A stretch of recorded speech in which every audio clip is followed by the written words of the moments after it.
Por todo ello, el Gobierno ha decidido reducir las retribuciones del personal del sector público en un 5% de media a partir de junio de 2010 y congelarlas en 2011. Los miembros del Gobierno y los demás altos cargos tendrán una reducción superior al último tramo de la escala que se establezca para los empleados públicos. Suspender para 2011 la revalorización de las pensiones, excluyendo las no contributivas y las pensiones mínimas. Eliminar el régimen transitorio para la jubilación parcial previsto en la Ley 40/2007. Eliminar la prestación por nacimiento de 2.500 euros a partir del 1 de enero de 2011.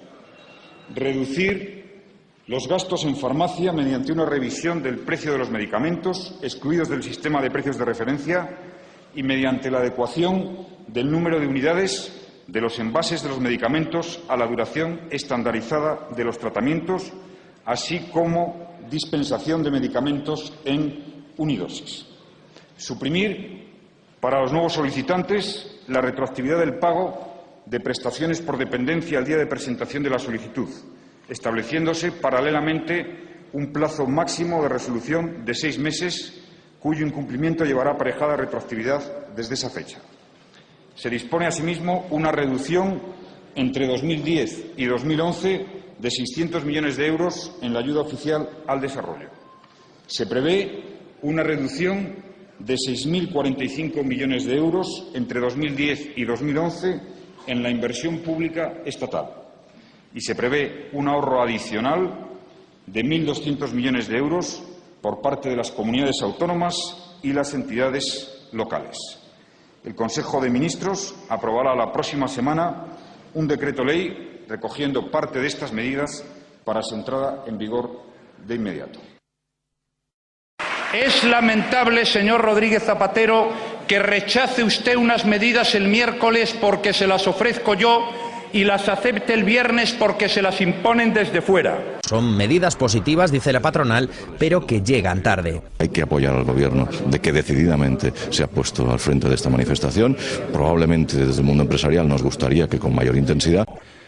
Como ustedes conocen bien, desde COE ayer ya hicimos un comunicado desde los órganos de Gobierno en los que valoramos de manera positiva las medidas que ha anunciado el presidente del Gobierno en el Congreso de los Diputados. Zapatero no ha convencido a los sindicatos, que ahora estudiarán cómo llevar a la calle su protesta, y no descartan nada. Puede derivar en una convocatoria de movilización, de paro general. Méndez y Toxo le han reprochado a Zapatero que congelando las pensiones rompe un consenso histórico. El consenso que de 15 años acá se viene practicando, que ha determinado una forma de producir los incrementos a las pensiones a nuestro país, se modifica por la vía del decreto ley. También critican que la rebaja salarial de los funcionarios viola el reciente compromiso del Gobierno para mantenerles el poder adquisitivo. Supone un incumplimiento flagrante del acuerdo que se firmó hace muy pocas fechas, cuando ya se conocía perfectamente el alcance de la crisis económica.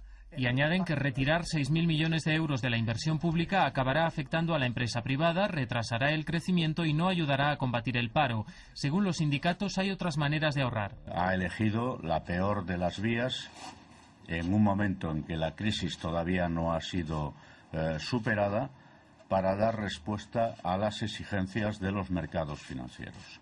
Todo es recorte, recorte, recorte y opciones para mejorar ingresos, recuperando progresividad fiscal y garantizando que paguen más aquellos que más tienen, grandes fortunas, etcétera. Lamentablemente en el paquete brilla por su ausencia. Las nuevas medidas, dicen los sindicatos, complican el camino del acuerdo en el diálogo social. Estas medidas vienen a, en el contorno, incorporar mayores obstáculos y dificultades en este proceso. Impropio de un gobierno que se llama socialista, porque lo que estamos viendo en definitiva es un anuncio para este Consejo de Ministros de recorte de medidas que afectan a los que no han creado la crisis, a los pensionistas, a los trabajadores, a la gente que está sufriendo la crisis, pero no escucho ninguna medida que afecte a los responsables de la crisis, es decir, al poder financiero, a la banca, a los especuladores y a los que se han forrado en estos años de bonanza económica. De esas no encontramos ninguna propuesta y, por tanto, la primera opción es que en España, en este momento, un 25% de todo lo que se mueve en la economía no pasa por Hacienda. Hay un 25% de fraude fiscal en España. Tenemos unos impuestos fiscales, unas imposiciones fiscales regresivas, que ha habido una regresión a lo largo del tiempo en estas imposiciones fiscales. Dicen los inspectores de Hacienda que a poco que les hubieran dotado de medios materiales y humanos, podían haber rescatado para el erario público del fraude fiscal, es decir, de la gente que no estafa a Hacienda, sino que está estafando al conjunto de los españoles y las españolas cuando no paga los impuestos, se podían haber recaudado 100.000 millones de euros en 4 años. Pero además hay un fraude a la Seguridad Social de 13.000 millones de euros. Estos son datos concretos. Por tanto, lo que nos encontramos en el presupuesto del 2010 es que en lugar de adoptar medidas donde la agencia tributaria se la reforzara para perseguir el fraude fiscal en España, pues lo que nos encontramos es con que se reducía en el presupuesto el 6,1% en la agencia tributaria. Por tanto, ausencia de voluntad política por parte de este Gobierno de buscar el fraude fiscal, de hacer una reforma fiscal progresiva, como venimos planteando desde Izquierda Unida, hacer que aflore el incremento importante que tenemos en España de la economía sumergida, convertir el trabajo negro en trabajo blanco. Son medidas que podían haber ayudado a incorporar recursos importantes a la hacienda pública para ir a reducir el déficit, no por la vía del ajuste duro a los que no han creado la crisis, a los trabajadores, a los pensionistas, a los que se han dicho en estas medidas iniciales, sino que hubiera ido en la dirección de que contribuyan a dar la salida de la crisis, que contribuyan con ella aquellos que de alguna manera en este momento concreto han sido los beneficiarios de la crisis, han sido los que han creado la crisis y además son una parte importante los que están defraudando a la hacienda pública. Sí, va a ser negativo, pero no va a ser el voto negativo solo de Izquierda Unida. Yo creo que además el Gobierno pasa ya una raya roja importante y es que me imagino que los sindicatos en este momento tienen que estar tomando decisiones porque se acaban de violar acuerdos concretos que estaban adoptados con los sindicatos en España. Por tanto, yo creo que se van a producir movilizaciones importantes si mantiene y persiste en esta línea.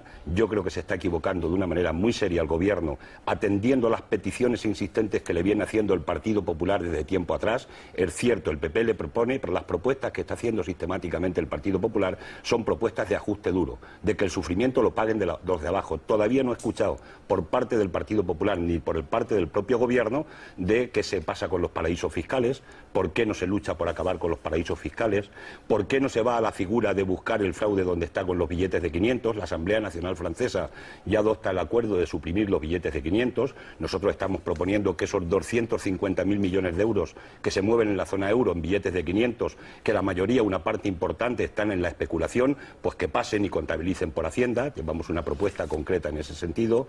En definitiva, que se persiga donde están los recursos para salir de la crisis, porque el dinero tiene que estar en alguna parte. Alguien se tiene que haber llevado el dinero. Y, consiguientemente, lo que nosotros no estamos viendo ni por parte del principal partido de la oposición ni por parte del Gobierno, que realmente se quiera atajar el problema donde está. Y donde está es que es posible otra alternativa diferente sin que tengan que pagar la crisis los que no lo han creado, que son en definitiva la gente que en este momento estará, me imagino, que hasta la Armada escuchando las medidas del Gobierno en ese sentido. El problema es, insisto y reitero, porque para nosotros es el problema de fondo, es qué medidas se adoptan contra los responsables de la crisis para que contribuyan socialmente a la crisis. Y de esto no habla ni el PP ni el PSOE. Si hay que tomar medidas de ajuste duro, tómense por los altos salarios. Nosotros hemos hecho una propuesta y es que el salario más alto de las administraciones públicas en España esté en 91.000 euros. Es el que tiene el presidente del Gobierno. No parece razonable que el presidente del Gobierno sea quien cobre más desde el punto de vista de las administraciones públicas.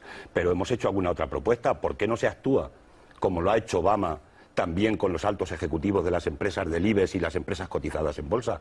Es una vergüenza y un insulto para los ciudadanos en este país de que haya gente que está cobrando de media salarial mensual 56.250 euros. Bueno, ahí hay que ir a buscar los recursos. En los banqueros estos que después de organizar la que han organizado se jubilan con 81 millones de euros, ahí hay que ir a buscar los recursos, pero claro, es que parece que los responsables del desastre se van de rositas y el desastre lo tiene que pagar la clase trabajadora y las capas populares de este país. Yo creo que esto es absolutamente injusto y, lógicamente, tendrá que levantar movilizaciones porque la gente tendrá que hacer resistencia ante esta situación injusta que se está produciendo con la ciudadanía española. Bueno,